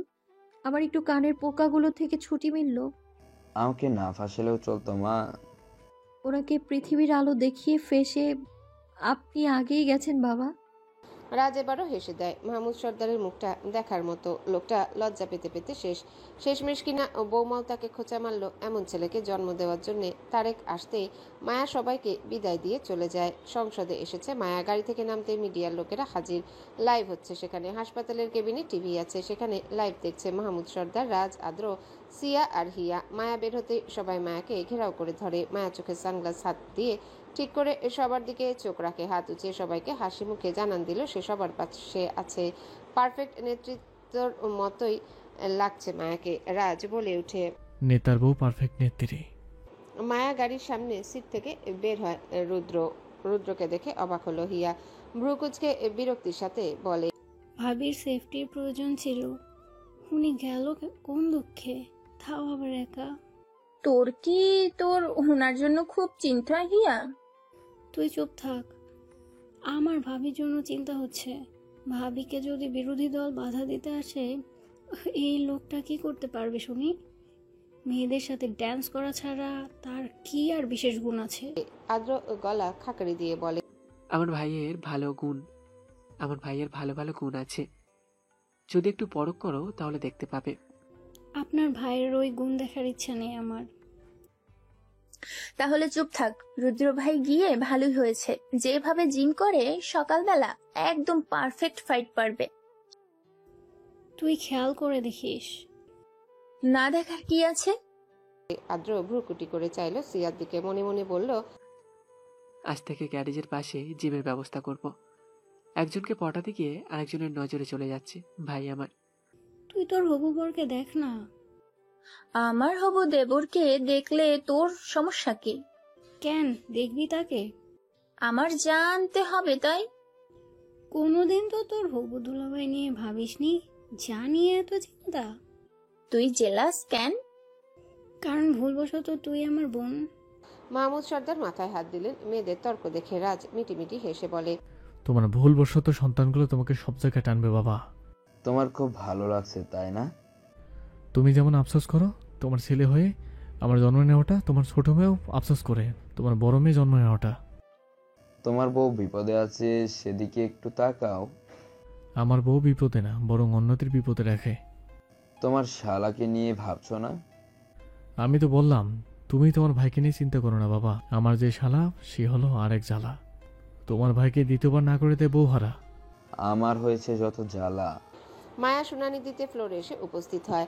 মায়াকে দুজন মহিলা এসে ফুলের মালা দিয়ে স্বাগতম জানায়। সবাই সামনে দাঁড়িয়ে হাত উঁচিয়ে মায়ার হয়ে জয় জয় করতে থাকে, বিশেষ করে মন্ত্রীর বউ বলে। এছাড়া ব্যক্তি মায়াকে অনেকে খুব ভালো করে চেনে। মিডিয়ায় মায়ার অন্যায়ের বিরুদ্ধে লড়াই দেখেছে সবাই। মায়া মাইকের সামনে মুখ রেখে বলে, আসসালামু আলাইকুম সবাইকে। আমি মন্ত্রী শাহমীর রাজ সর্দারের একমাত্র বউ মিসেস মেহেরুন জাহান মায়া। সম্বোধন শুনে রাজ বুকে হাত দিয়ে বলে, হাই মেরা বিবি। এমন ভাবে বলছে যেন পৃথিবীতে আর কারো বেবি নেই। তোমার হিংসা হয় নাকি আমি আমার বউকে নিয়ে গর্ববোধ করলে? কোনোদিন বাবাকে নিয়ে গর্ববোধ করেছো? যেদিন দাদু হবে সেদিন গর্ব করে বলবো পৃথিবীর বেস্ট দাদু হলো আমার বাবা। আদ্র রাজের এই লাগামহীন কথা শুনে এক পলক সিয়ার দিকে চাইল। ওরা দুই বোন টিভির দিকে চোখ রেখেছে, এমনভাবে চোখ স্থির যে এদিকটার বাবা ছেলে কি বলছে ওরা জানেই না। মাহমুদ সর্দার ভেবেছিলেন ছেলে হয়তো বাবার দুঃখটা বুঝবে, কিন্তু না, ছেলে তো তার সেই একই রয়ে গেল। এই ছেলে পরিবর্তন হবার না। তাই কথা না বাড়ি টিভিতে চোখ স্থির রাখলেন। মায়া আবারও বলে, কিছুদিন আগেই আমার স্বামী মানে আপনাদের মন্ত্রীমশাইয়ের বুকে গুলি লাগে। আল্লাহর রহমতে তিনি এখন সুস্থ আছেন, কিন্তু ডক্টরের পরামর্শে হসপিটালে ভর্তি। আজকের দিনে আপনাদের শুনানি দেওয়ার কথা ছিল একটা, যেটা তার অসুস্থতার জন্য সফল হচ্ছিল না, কিন্তু আমি তাকে সফলতা থেকে আটকাতে পারি না। তাই আমি আজ তার জায়গায় নিয়ে আপনাদের কাছে উপস্থিত হয়েছি। আশা করি আপনারা কেউ নারাজ হবেন না। সবাই হাততালি দিয়ে বলে, মন্ত্রীর বউ যদিও আমাদের দেশের কথা ভেবে মন্ত্রীকে সহায়তা করে আর সরকার সম্মতি দেয়, আমরা না করব না। মায়া সহানুভূতির হাসি দিয়ে বলে, ধন্যবাদ আপনাদের। তো শুরু করি আজকের ঘোষণা। মায়ের কাছে কাগজ এগিয়ে দিল পিয়াস। মায়া কাগজগুলো পাতা উল্টে বলতে শুরু করে, আমাদের দেশের উন্নয়ন ব্যবস্থার দিক থেকে আমরা অনেকটাই পিছিয়ে। যেখানে বাইরের দেশে চিকিৎসা, খাদ্য ব্যবস্থা, চলাফেরা আধুনিক আর উন্নত, আমরা এই 30% লাভবান পাইনি। চিকিৎসা ক্ষেত্রে আজকাল যে অ্যামাউন্ট আমরা ব্যয় করি সেই তুলনায় আমাদের রোগ প্রতিরোধ ক্ষমতার উন্নতি দেখা যায় না। খাদ্যের ঘাটতি দিন দিন বেড়েই চলেছে। আমাদের কৃষি ব্যবস্থার কারণেই আমাদের দেহের ঘাটতি। যদি আমরা একটু ভালো স্বাস্থ্যকর খাবার গ্রহণ করি তাহলে আমাদের শারীরিক অসুস্থতা যে দুর্বলতা দিন দিন দেখা দেয় এতটাও খারাপ আশা করি হবে না। সেই সাথে বাজারে যে অধিক মূল্য সেটাও একটা বিবৃতিকর পরিস্থিতি সৃষ্টি করে।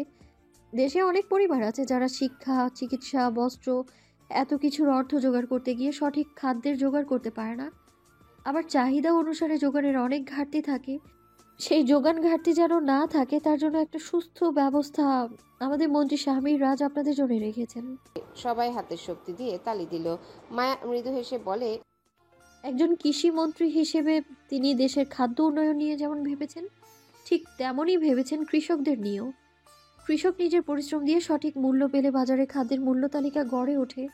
এটা নিয়ে কিছু তালিকা আপনাদের হাতে আমরা দিয়ে দেব। সেই সাথে আমাদের দেশের জন্য ভেবে রাখা একজন কৃষি বৈজ্ঞানিক যিনি এখন আমাদের মাঝে নেই, তার তৈরি সার আর ফর্মুলা আমরা পরীক্ষা নিরীক্ষার মাধ্যমে আপনাদের মাঝে উপস্থাপন করব। এই সারের বিশেষ গুণ হলো এটি ফসলের বৃদ্ধির সাথে ফরমালিনের যে বিষাক্ত প্রভাব থাকে সেটা থেকে রক্ষা করে ফসলকে। আশা করা যায় ফল পাকাতে যে ফরমালিন অতি মাত্রায় ব্যবহৃত হয় সেটি এখন আর দরকার হবে না। আমাদের দেশের গরিব ভাই বোনেরাও স্বাস্থ্যকর খাবার খেতে পারবে। কৃষকরা সবাই হাততালি দিল। এছাড়া আরো কিছু ভাষণ দিল মায়া। তারপর পিয়াসের দিকে তাকাতেই পিয়াস ও তারেক এসে কৃষকদের যে দায়িত্ব থাকে তার হাতে কিছু তালিকা দিল, যেগুলো দেখে তিনি বলেন, আপনারা তাহলে স্যার আর ফর্মুলা পরীক্ষা করে আমাদের দিবেন। আমরা তাহলে উন্নত মাটি দিয়েই ফসলের চাষ করব। ধন্যবাদ সবাইকে আমাদের সাথে থাকার জন্য। মায়া নিচে নামতে নিলে কিছু মানুষ এসে মায়ার সামনে ভিড় জমায়। মায়ার হাত ধরে কিছু মহিলা যেন খুশিতে আত্মহারা, কান্নাও করছে তারা। অনেকে আছে সেলফি নিতে চাইছে, এরা যেন একটা সেলফি নিয়ে ফেসবুকে দিতে পারলেই খুশি। মায়া সবার মন রক্ষার্থে কিছু সেলফি তুলেও নেয়। পার্লারের মেয়েরা এসে সাজিয়ে দিল যারাকে। আয়নার সামনে বসে আছে যারা, নিজেকে দেখছে আয়নায়। সোনালি এসে দাঁড়ালো যারার পাশে। আমার নেকলেস কোথায় যারা? আমি হারিয়েছি খালামণি। ওটা কত টাকার তুই জানিস? অ্যাকচুয়ালি তখন আমার বাইরের ঘোরার খুব ইচ্ছে ছিল, তুমি তো যেতে দাওনি, তাই আমি ওটা নিয়ে পালাই। কোথায় হারিয়ে গেছে জানি না। সোনালি হুঙ্কার দিয়ে বলে, একদম মন গড়া বানিয়ে বলবি না। খুব ভালো করেই চিনেছি আমি তোকে। রাজকে বিয়ে করবি না বলেই পালিয়েছিলি তুই। যারা ডোন্ট কেয়ার ভাব নিয়ে হাতের ব্রেসলেট ঠিক করতে করতে বলে, মায়া মেয়েটাকে দেখেও তোমার মনে হচ্ছে আমার জন্য সন্দেহ জাগে? আমাকে রাজ বেবির কাছে ঘেঁচতেই দিত না। সে না হয় হলো না, কিন্তু আজকে তো আমার পছন্দের ছেলেকে বিয়ে করতে হবে তোকে। দেখা যাক। কোনো সন্দেহ আছে নাকি? তা অবশ্যই আছে। সন্দেহ থাকলেও রেখো না, চারপাশে গার্ডে ভরা। তোমার হ্যান্ডসাম আসতেও পারবে না। তুমি তাকে চেনোই না খালামণি। আমার হ্যান্ডসাম ওয়ান পিস। সে তোমাকে কোন দিক দিয়ে এসে হারিয়ে দেবে তুমি নিজেও জানো না। তাহলে দেখাই যাক কে যেতে আজকে। ওকে। বরযাত্রী এসেছে। পিছন থেকে এমন কথা শুনে সোনালি শয়তানি হাসি দিয়ে বলে, কাজী এসেছে। সোনালি এবার জারার দিকে চেয়ে মৃদু হেসে বলে, বর এসেছে, কাজীও এসেছে, এবার উঠে পড় তাহলে। যারা গা ঝাড়া ভাব দিয়ে উঠে দাঁড়ালো। সোনালির দিকে না তাকিয়ে চলে গেল বরপক্ষের সামনে। বরকে দেখে যারা ওর হাত দিয়ে ফ্লাইং কিস দেখিয়ে বলে, welcome for go to hell. Ruby ফিক করে হেসে দেয়। এমনও বিয়ে হয় নাকি যেখানে বউ এসে বরকে চুমু দেখিয়ে বলে হেল হতে? এই মানুষদের চক্করে পড়ে এগুলো তাকে দেখতে হয়। বরের মুখ দেখে রুবি আরো বেশি হেসে দিল। কাজী বিয়ে পড়াতে ব্যস্ত। সবকিছু পড়ে তিনি বলেন, বলো মা কবুল। না বললে কি করবেন? কোনে কি বিয়েতে রাজি না? মেয়ের ভাব দেখে কি মনে হয়? নাচতে নাচতে বিয়ে করতে এসে কবুল বলতে চাইছো না কেন? বরপক্ষের ধারণা যারা একটা পাগল, না হলে বিয়ে তেমন ব্যবহার কেউ করে। সোনালি কোনো মতে সবাইকে সামাল দিল। যারাকে রাগ দেখিয়ে বলে, কবুল বল। যারা মুখ ভেঙচি দেয়। এর মাঝে হেলিকপ্টারের শব্দ কানে আসে সবার। যারা এবার মৃদু হাসে। সোনালির দিকে তাকালে মাথা উঁচিয়ে মাথা উঁচিয়ে সোনালি ভ্রুকুটি করে। যারা বলে, বোঝো নাই কে এসেছে? He is my handsome. সোনালি বাইরে চলে আসে, সেই সাথে আসে অনেকেই। যারাও এসে দাঁড়ালো সিঁড়ির কাছে। মাথার উপর ফাঁকা আকাশ, চোখ সেদিকে স্থির। হেলিকপ্টারের দিকে তাকাতেও বীরের এক পাশ দেখা যায়। যারা তো খুশিতে লাফিয়ে উঠে বলে, this is cold mafia's married. Sonali তাকালো যারার দিকে। বীরের হেলিকপ্টার নিচে নামতেই চারিপাশ ধুলোবালিতে ভরে গেল। কিছু গার্ড বন্দুক নিয়ে হাজির হয়, কিন্তু তাদের আর কিছুই করতে হয় না। তারা কি ক্রস ফায়ার চালু করে। যারা এই দৃশ্য দেখে সিটি বাজায়। বীর সিঁড়ির কাছে এসে এক পা সিঁড়ির উপর রেখে হাঁটু দ আকারে করে দাঁড়ালো। অতঃপর হ্যাচকা টানে যারাকে নিজের হাঁটুর উপর বসে সোনালির দিকে তাকিয়ে বলে, আমার বন্দি খাঁচার পাখিকে আরেক শিকারী কি এত সহজেই নিজের করে নিতে পারবে খালা শাশুড়ি? যারার কোমরে জোরে চাপ দিয়ে দাঁত খিচে রাগ দেখিয়ে বলে, সাহস তাহলে দেখিয়েই দিলে আমার থেকে দূরে যাওয়ার। যারা ডোন্ট কেয়ার ভাব নিয়ে বলে, this is called mafias married. বাধ্য মেয়ে হয়েছো দেখছি। সোনালির কথা শুনে দুজনেই সোনালির দিকে চোখ রাখে। সোনালি বীরের চাহনি দেখে ঘাবড়ে যায়। এতটা ভয় রাজকেও পায় না। কোনো মতে সাহস জুগিয়ে বলে, তোমার বাবা মা কখনোই যারাকে মারবে না। আমি কাকে আমার বউ বানাবো কি না এটা দেখার জন্য কি আমি আপনাকে আমার পার্সোনাল চাকর বানিয়েছি? সোনালি আশেপাশে তাকালো। সবগুলো গার্ডকে বীর মাটিতে মিশিয়ে রেখেছে। ধুলোমাখা মাটিতে এখন রক্ত আর লাশ। সোনালির হয়ে বলার জন্য কেউ নেই। বীর ভিতরের দিকে চোখ রাখতেই দেখে রুবি দাঁড়িয়ে। আর একটু ভিতর থেকে বর পক্ষ থেকে অনেকেই বের হয়। সেই সাথে বের হয় বর নিজেই। বীর তাকে দেখলো। দেখতে বেশ হ্যান্ডসাম আছে, মানায় জারার পাশে খুব সুন্দরভাবে। কিন্তু বীর থাকতে এই হ্যান্ডসাম কি জারার পাশে জায়গা পাবে? কখনোই না। বর নিজে কিছু বলার আগে বীর বলে ওঠে, ওহ, যে যাত্রী নিয়ে এসেছিলে সব কয়টাকে নিয়ে এখান থেকে কেটে পড়। তোর কোনো বিয়ে হবে না এখানে, কারণ এই বউ একমাত্র আমার। যারা অকপটে নিজের হাত জোড়া বীরের গলায় রাখে। আঁকড়ে ধরে মিষ্টি হাসে যারা। বরের দিকে তাকে আফসোস ভঙ্গিতে বলে, ব্যাট লাখানি। জারার কোমরে এবার খামচির ব্যথা অনুভব হলো আস্তে করে। আউচ বলে বীরের দিকে ফিরে তাকায়। বীর অগ্নিদৃষ্টি দেখিয়ে বলে, একজন বেবি তো আরেকজন হানি। তোর এই হানি আমি করে দিব নর্দমার পানি। How jealous my handsome. বলেই বীরের নাকে আঙ্গুল দিয়ে স্লাইড করে। বরের বাবা এসে সোনালির কাছে বলে, এইগুলোর মানে কি? এটাই যদি হয়ে থাকে তাহলে আমাদের বিজনেস ডিলের কি হবে? আর ওইদিকে মিস্টার কিন্তু রেগে যাবে। সোনালি একবার লোকটার দিকে তাকিয়ে বীর জারার দিকে তাকালো। মাস্টারের কথা ভাবতেই হাতের ফোনটা নিয়ে ঘাঁটতে শুরু করে। বীর ওর গার্ডকে ইশারা করে। গার্ড এসে সোনালি থেকে ফোনটা ছো মেরে নিয়ে নেয়। সোনালি রাগ দেখিয়ে বলে, যেটা করছো তার ফল কিন্তু ভালো হবে না। আপাতত বিয়ে করতে যাচ্ছি, আর বিয়ের ফল হিসাবে আমি হব বাবা, আপনি হবেন খালাতো নানি। এটা খারাপ কোনো ফল হিসাবে আমি দেখছি না। বীরের এমন কথা যেন আজ রাজের আভাস পেল। যারা বীরকে রাগাতে বলে, ওয়াও হ্যান্ডসাম, তুমি তো বেবির মতো লুচু কথা বলো। তোর বেবির পাপ্পা লাগে নাকি এত বেবি বেবি করিস? যারা মুখটা বিড়ালের মতো করে বোঝালো সে কষ্ট পেয়েছে। বীর যারাকে কোলে নিয়ে ভেতরে গেল। ভিডিও করেছে রুবি, মায়াকে পাঠাবে তাই। ভিতরে এসে বীর যারার দিকে চেয়ে বলে, এই লেহেঙ্গা কে দিয়েছে? তোমার আর আমার জীবনে ওয়ান অ্যান্ড অনলি ভিলেন। ওই কটকটি শাড়ি? ইয়া, আমি এর থেকেও দামি ব্রাইডাল ড্রেস এনেছি, ওটা পরে আসো। কোথায়? বীর তুড়ি বাজাতেই একে একে ড্রেস জুয়েলারি চলে আসে। সবকিছু যারা সামনে এসে দেখানো হয়। যারা খুশিতে লাফ দিয়ে উঠে দাঁড়ায়। দুই গালে হাত রেখে অবাকের সাথে বলে, এগুলো আমার জন্য? আমি এক্ষুনি চেঞ্জ করে আসছি। তুমি 10 মিনিট অপেক্ষা করো, আমি 2 মিনিটে যাব, 20 মিনিটে চেঞ্জ করে 5 মিনিটে ফিরে আসবো। যারা দৌড়ে চলে গেল। হাত গুনে কাউন্ট করতে থাকে বীরের গার্ড। হতভম্ব চাহনি দিল সে। বীর প্রশ্ন করে, কি? ম্যাম আপনাকে 10 মিনিট অপেক্ষা করতে বলে 27 মিনিট পর আসবে বোঝালো স্যার। বীর হেসে দিয়ে বলে, তাছাড়া মেয়ে বিয়ে করতে যাচ্ছে বলে কথা। বীরের ঠোঁটে হাসি দেখে গার্ড খুশি হলো। অন্তত বীর হাসছে। বীরকে এভাবে খুব কম দেখা যায়। যারা এসেছে বীরের দেওয়া ড্রেস আর জুয়েলারি পরে। যারার মুখে এখন মন প্রফুল্ল হাসি, যেন এখন সে যেটা করতে যাচ্ছে সেটা সে মনে মনেও চাচ্ছে। সোনালি রাগী দৃষ্টি দিয়ে আছে এখনো। যারা সেদিকে তাকিয়ে মুখ ভেঙচি দিয়ে বলে ওঠে, এখন কিছু করছো না কেন? ক্ষমতা থাকলে এই বিয়ে তোমার হতো না। তোমার উচিত ছিল শত্রুর পক্ষে সমতুল্য ক্ষমতা অর্জন করা, তাহলে আজ তুমি জিতলেও জিততে পারতে। বীর আমার শত্রু না, কিন্তু এখন যেটা করছে তাতে বীরের শত্রু ওর কাছের কেউই হতে চলেছে। মনে মনে যারা বলে ওঠে, এটাই তো আমি চাই। রক্ত যখন রক্তের শত্রু হবে, আমাকে আর কি আলাদা প্রতিশোধ নিতে হবে? প্রতিশোধ খুন ব্যতীত হয়, যেটা আমি করে দেখাবো।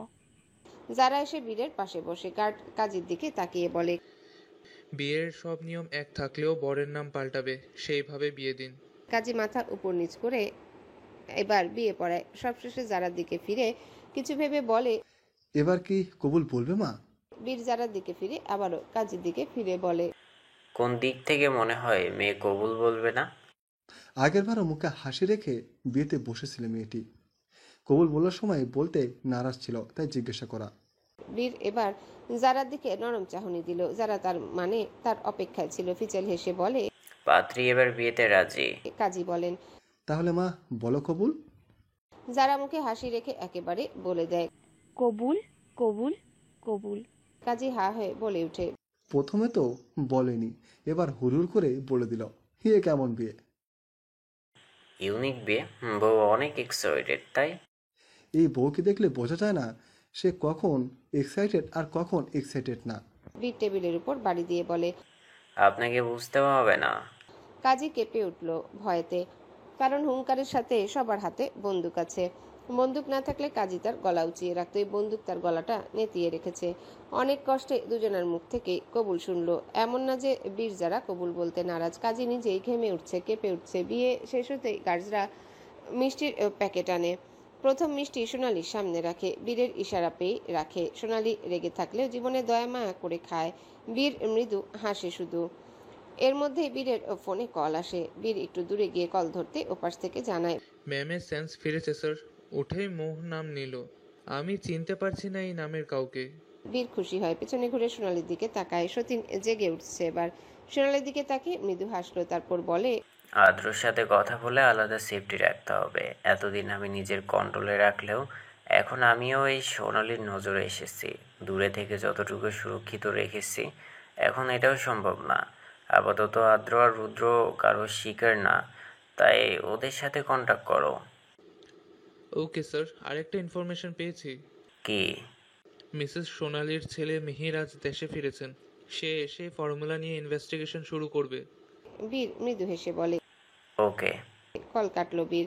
রুদ্রকে সমস্ত ইনফরমেশন জানালো। রুদ্রের দিক থেকে মেসেজ আসে, হ্যালো বন্ধুরা, পরবর্তী পার্ট খুব তাড়াতাড়ি আসবে, তো সবাই অপেক্ষায় থাকো। আর চ্যানেলটি যারা এখনো সাবস্ক্রাইব করোনি তারা পরবর্তী পার্ট দেখার জন্য চ্যানেলটি সাবস্ক্রাইব করে রেখো। ধন্যবাদ সবাইকে, আমাদের সাথেই থেকো।